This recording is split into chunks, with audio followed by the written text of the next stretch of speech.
Hi everyone, thanks for watching this video today. My name's David, I'm a life coach, and I make lots of videos about narcissists and emotional abuse and PTSD. So today's video is the vulnerable narcissist. There's many types, or let's say 4 major types of narcissists. I made a video about this 2 weeks ago if you're interested in learning more about these. But you can classify most of these different types of narcissists, and history and scientists have studied this and basically categorize all narcissists into two different groups. Before I get into this, I'd appreciate if you guys could subscribe to this channel. You can hit that notification bell if you want to know when videos come out. I make a few a week. And vote up or down. Let me know what you think. Comment down below, ask questions, and share this video. I'd really appreciate it. Thank you very much. So, neurosis. And a scientist, a doctor, and I couldn't find who he is again. I read this a while ago.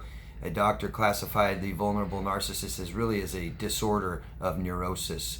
And I'm sorry I can't quote the doctor. If anybody knows, let me know, please. It's not from me. So neurosis. And neurosis is something that's, neurosis disorders and stuff like this has been omitted from the DSM, is I think in the 80s. So maybe that's because of narcissists, maybe. So neurosis is a class of functional disorders involving chronic distress, but not delusions or hallucinations. So this person's really categorizing neurosis as distrust. And important, very much part of the vulnerable narcissist. And the difference between neurosis and psychosis major is that delusional and hallucination. So if you think of neurosis as a spectrum, like many things that we could all be on somewhere, and eventually you get into disorders. But as you climb that neurotic or neurosis spectrum, eventually you cross into psychosis, and this is not a very defined line. But psychosis would be delusional thinking, the pathological lying and believing your lies, literally, and hallucinating, seeing and hearing things that aren't there. But we're talking about neurosis. Different types of neurosis is pyromania, find that interesting, obsessive compulsive disorders, anxiety disorders, hysteria. Anxiety may be discharged through physical symptoms and involves or endless phobias. So we have that distrust and fears again. Phobia is fears coming to fruition, fears being played out larger. Maybe our anxiety gets the best of us with fears and they become phobias.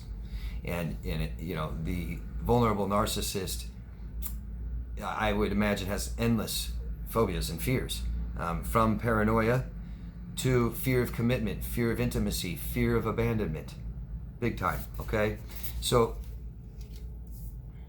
neurosis begins as defense mechanisms back down. And so many defense mechanisms narcissists have is this kind of, I won't be vulnerable, I won't tell you who I am, I won't show you, I won't ask for what I want, I'll manipulate. Okay, vulnerability is taking risk for reward. It's telling your partner, hey, I feel insecure today because of this, and I was hoping you could do this for me to help me feel better. That's real vulnerability and real healthy communication. And you have a chance you could get hurt. Narcissists, I think, made a pact, most of them, with themselves in childhood at some point, and says, nobody will ever hurt me again, period. And then you can't fully commit in relationships. When I hear somebody say, oh, I'll never hurt you, or ask, never ever hurt me, do you promise? Nope, I can't promise that. I can't promise that. I can promise if I do, I'll listen and I'll apologize and be very more aware to never do that again. The inability to adapt to one's environment, change one's life patterns, inability to develop a richer, more complex, satisfying personality. Interesting. So the vulnerable narcissist, aka also known as the fragile narcissist, victim narcissist, the introverted or inverted, the covert and quiet. So really, of the 4 subtypes of narcissism throughout history has been really placed into two, the overt or covert. So I'm really speaking a lot about the covert narcissist, who may be the vulnerable, extremely vulnerable. In the Big Five personality traits, which is a theory researched by D.W. Fisk, Norman, Smith, Goldberg, and McCrae and Cortez, depicts neuroticism as a mental disorder, and which could be volatile, easily stressed, worries often, anxiety and or depression, and super sensitive. Those are identifiable traits of neuroticism. And that's the covert narcissist, isn't it? Inward grandiosity, fragile ego. So the overt narcissist is very overtly grandiose. I'm superior, I'm better, and will tell you and give you reasons, maybe. Okay, and this is something exemplified all the time. Whereas the covert narcissist would be inwardly grandiose. They believe and tell themselves they're better, but may not show that. And then has this very fragile ego that you can just poke a finger through, and all of a sudden they're, oh, poor me, or very get aggressive, things like this. And narcissists can alternate in between this kind of overt and covert to not confuse you, or hopefully confuse you less.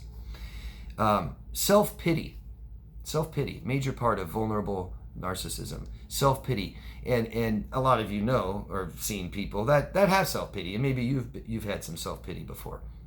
In my terms, I believe self-pity just is saying I can't do it. You know, oh, poor me. Oh God, I can't make it because I have some injury, and so, you know, making up excuses and reasons instead of just, you know, I can do it or I don't want to. The poor me, and just saying can't do it. And it's lacking confidence is what I'm trying to say. Very much lacking confidence, and confidence comes from experiences that are positive. So our brain is basically made up of our own experiences. And if we have bad experiences, our brain tells us we will keep having bad experiences. If I believe I can't do things, then I can't do it. People that tell me, David, I can never get better. I say, no, you can't. And they're just like, well, you're a life coach. Why would you say that? I said, because I understand the power of suggestion. I understand lacking confidence. I understand someone that says I can't do it is really saying I won't do it. I won't try. Passive aggressiveness, absolutely a part of covert narcissism, vulnerable narcissism, being passive aggressive, which is also behaviors that mean mental disorder. Resentment and opposition to others' demands. That's the passive aggressive, right? That's your covert narcissist, vulnerable. Resentment and opposition to people's demands. Procrastination and intentional mistakes in response to others' demands. So, and I've seen this so many times, and I'd love to see your guys' examples if any of you have this out there, but purposefully, how do they put it? Intentional mistakes, right? Procrastination. What's procrastination? I don't want to do it. I don't want to do something. I mean, that's that simple, right? Man, I find myself procrastinating about, you know, going to school and finishing school and all that. Well, maybe you don't want to do it. Well, no, I want to do it. Okay, well then start framing it that way.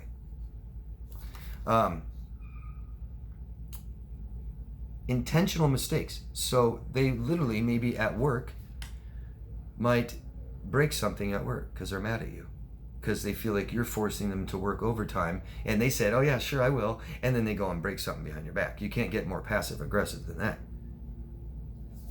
Intentional mistakes. I don't do this very well. I can't. Right?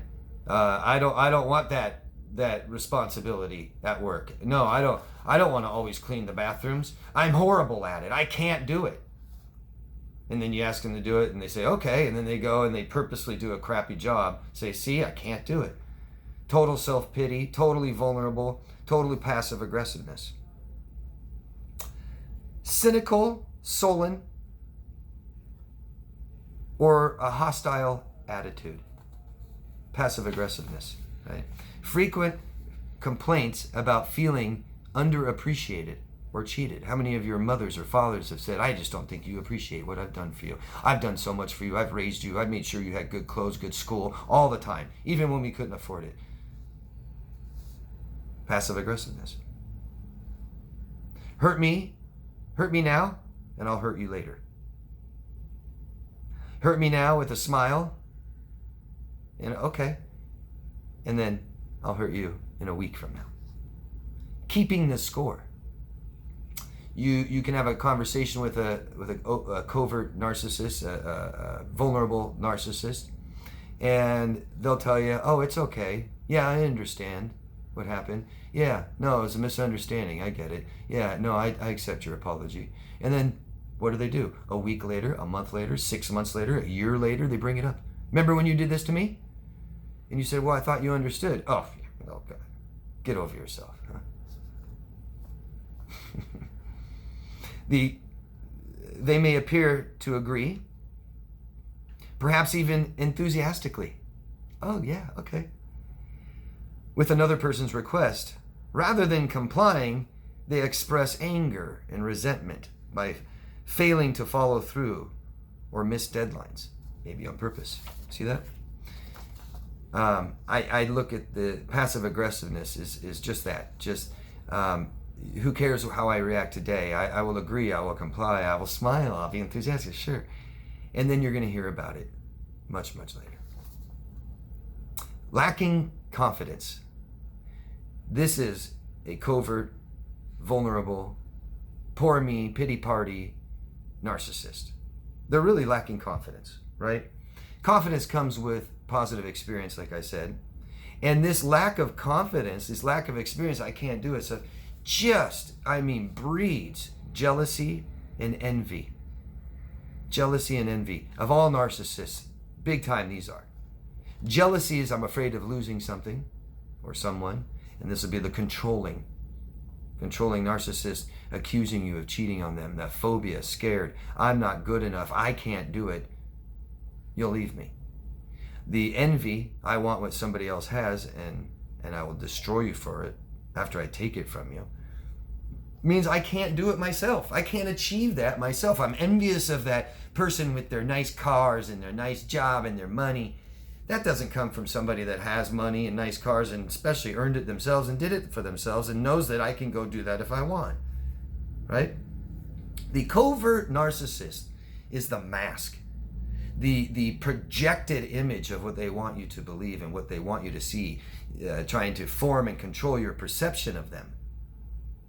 And so they have a mask. We often say that. The covert, the covered, the quiet narcissist, right, has this mask. And this should help you really understand that it's not just covert narcissists or other sick people or manipulators. It just takes a long time to get to know somebody. And we've got to take that time and go slow and not be so vulnerable to them.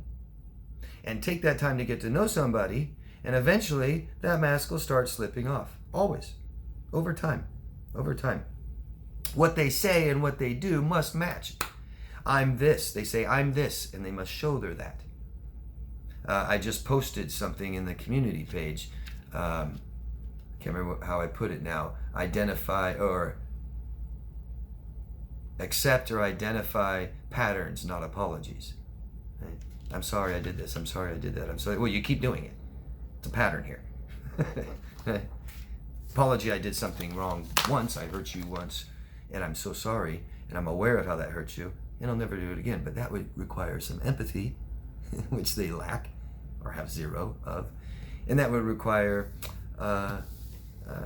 admitting fault and having some introspection. Yes, that is something I've done, and I would like to change that about myself. No, it doesn't go like that. These are patterns that are circular, that return over and over and over again. So I hope this helps you guys identify vulnerable narcissism. Doesn't have to be just narcissists. These people are also the ones that make up injuries and health problems and health concerns. Okay? So it's not so much that they're always vulnerable, which can be a healthy thing. One of my 3 absolute keys for relationships to work, one of them, the last one, is communicating and being vulnerable. No reward without some risk. You may hurt me. And I put that out there, and I take that chance that you could hurt me. But if we keep getting hurt, we stop being vulnerable, right? So it's not so much that they are always vulnerable and open and honest and let you know who they are and what they want and what they need, right? It's just that defense mechanism no longer works, and it's just poor me, pity party, I'm not gonna try, zero confidence, massive low self-worth and low self-esteem. That is the vulnerable covert narcissist. I hope this helped you guys being able to identify these things and maybe identify some traits in yourself that you want to fix. Let me know, and I'd love to hear examples. I always do, especially about narcissists. They're hilarious, and they're sad, and I'm sorry for all the abuse and trauma you guys have endured from this. Hopefully getting it out, writing it down, asking questions can help you guys heal from that stuff, okay? Thank you, all of you, and please, thank you for your support if you subscribe to my channel and spread this out and about. Thank you. Love yourself first, guys. I'll see you again soon. Bye-bye.